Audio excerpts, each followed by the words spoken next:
Episode number 932 barbaric అంతం.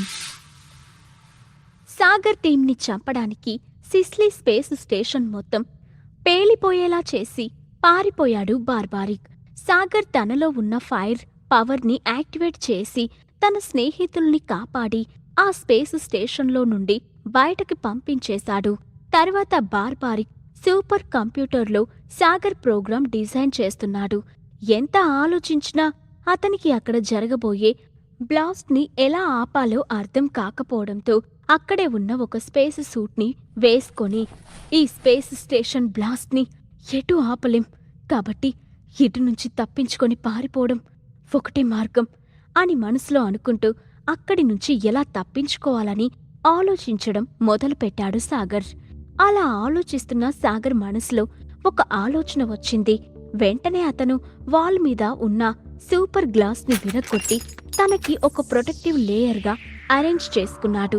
ఆ తర్వాత దాని సహాయంతోనే ఎయిర్ లాక్ డోర్ని పగలగొట్టి ఆ వ్యాక్యూమ్లో నుండి బయటకు వచ్చేశాడు.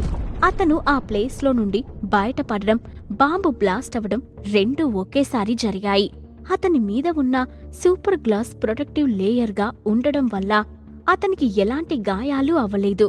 సాగర్ గాయాల పాలవ్వకుండా బయటపడ్డాడు. కానీ బాంబు బ్లాస్ట్ అయిన ఫోర్స్కి అతను మూన్కి ఎగ్జాక్ట్గా ఆపోజిట్ డైరెక్షన్లోకి వెళ్లి దూరంగా ఎగిరిపడ్డాడు. ఆ ప్లేస్లో పడిన సాగర్ చుట్టూ చూశాడు.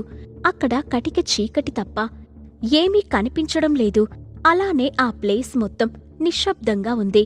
పిన్ డ్రాప్ సైలెన్స్గా ఉన్న ఆ ప్లేస్లో సామాన్యులు ఎవరైనా ఉంటుంటే ఆ నిశ్శబ్దాన్ని భరించలేక అల్లాడిపోయేవారు. సాగర్ కూడా అంతటి సైలెన్స్ని భరించలేకపోతున్నాడు. కాని తప్పదు అని అనుకుంటూ సుప్రజాకి లైన్ కనెక్ట్ చేసి, hello Supraja, are you there? మీరు ఆ బ్లాస్ట్ నుంచి తప్పించుకున్నారా అని అడిగాడు. వెంటనే సుప్రజ లైన్లోకి వచ్చి, హా సాగర్, మేం సేఫ్గానే ఉన్నాం. నీకేం కాలేదు కదా? ఆ బ్లాస్ట్ని చూసి మేం చాలా కంగారు పడ్డాం. ఇంతకీ నువ్వెక్కడున్నావు అని ఆతృతగా అడిగింది. హా, నేను బానే ఉన్నాను. ఎయిర్ లాక్ సిస్టమ్ పగలగొట్టి బార్బారిక్ తయారు చేసిన సూపర్ గ్లాస్ని ప్రొటెక్టివ్ లేయర్గా చేసుకొని ఆ ఎక్స్ప్లోషన్ నుంచి తప్పించుకున్నాను. కాకపోతే ఆ ఫోర్స్కి చాలా దూరంగా వచ్చి పడ్డాను అని చెప్పాడు సాగర్. ఏదైతేనేం నువ్వు క్షేమంగా బయటపడ్డావు, అదే చాలు. మేమిప్పుడు స్పేస్ షిప్ని రిపేర్ చేస్తున్నాం. అది రెడీ అయిన వెంటనే నీ దగ్గరికి వచ్చి పికప్ చేసుకుంటాం. అంతవరకు జాగ్రత్తగా ఉండు అని చెప్పింది సుప్రజ. సరే, అంతవరకు నేను ఇక్కడే వెయిట్ చేస్తూ ఉంటాను అని లైన్ కట్ చేశాడు సాగర్. ఆ తర్వాత అతను ఆక్సిజన్ ట్యాంక్ని చెక్ చేశాడు. దాంట్లో ఒక రోజుకి సరిపడా ఆక్సిజన్ ఉండడంతో వాళ్ళు వచ్చేంతవరకు ఈజీగా వెయిట్ చేయొచ్చు అని రిలాక్స్ అయ్యాడు. ఒంటరిగా ఉన్న సాగర్ మనసులో ఎన్నో ఆలోచనలు మెదిలాయి. అతనికి మాటిమాటికి అఖిలనే గుర్తుకు వస్తుంది. ప్రెగ్నెంట్గా ఉన్న తన భార్యని వదిలేసి వచ్చినందుకు మనసులో చాలా గిల్టీగా ఫీల్ అయ్యాడు సాగర్. సరిగ్గా అప్పుడే అతని చూపు కాస్త దూరంలో మినుకు మినుకుమని వస్తున్న లైట్ పైన పడింది. దాన్ని చూసిన వెంటనే సాగర్కి ఏదో అనుమానం వచ్చి మెల్లగా తను ఉన్న ప్లేస్లో నుంచి లేచి ముందుకు వెళ్ళాడు. అలా వెళ్లిన సాగర్ ఎదురుగా ఉన్న వ్యక్తిని చూసి ఒక్కసారిగా షాక్ అయ్యాడు. అతన్ని చూసిన వెంటనే లైన్ కనెక్ట్ చేసి, సుప్రజా, అర్జెంటుగా లైన్లోకి రా అని అన్నాడు. వెంటనే సుప్రజ లైన్లోకి వచ్చి, చెప్పు సాగర్, ఎందుకలా కంగారు పడుతున్నావు? ఏమైనా ప్రాబ్లమా అని కంగారు పడుతూ అడిగింది. సుప్రజ, నేను బార్బారిక్ని చూశాను.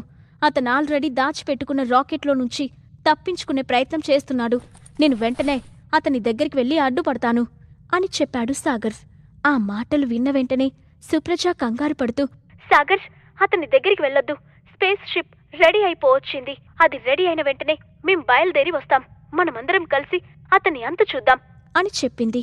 మీరు వచ్చేంతవరకు వెయిట్ చేస్తే ఈ లోపు వాడు తప్పించుకొని పారిపోతాడు. అతను ఒకసారి తప్పించుకున్నాడు అంటే మళ్ళీ పట్టుకోవడం చాలా కష్టం.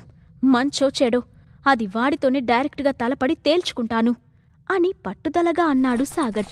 అతను అలా అనడంతో సుప్రజ ఏమీ మాట్లాడలేకపోయింది. ఆమె చిన్నగా నిట్టూర్చి, సరే సాగర్, నీ ఇష్టం, కాని వాడితో చాలా జాగ్రత్తగా ఉండు అని హెచ్చరించింది. నా గురించి నువ్వేం కంగారు పడకు సుప్రజ. నేను చూసుకుంటాను అని లైన్ డిస్కనెక్ట్ చేసి ముందుకు వెళ్ళాడు సాగర్. అతను ఎక్స్పెక్ట్ చేసినట్టుగా ముందుగా ఏర్పాటు చేసుకున్న రాకెట్లో అక్కడి నుంచి తప్పించుకోవాలని చూస్తున్నాడు బార్బారిక్. రాకెట్ లాంచ్ చేసే పనిలో ఉన్న బార్బారిక్ అతన్ని పట్టించుకోలేదు. సాగరే అతని దగ్గరికి వెళ్ళి, నా నుంచి తప్పించుకొని వెళ్ళిపోవడం అంత సులభమని అనుకుంటున్నావా అని యాటిట్యూడ్గా అన్నాడు. ఆ మాటలు వినగానే బార్బారిక్ ఉలిక్కిపడి వెనక్కి తిరిగి చూశాడు. అక్కడ ఉన్న సాగర్ని చూసి, నువ్వు చనిపోలేదా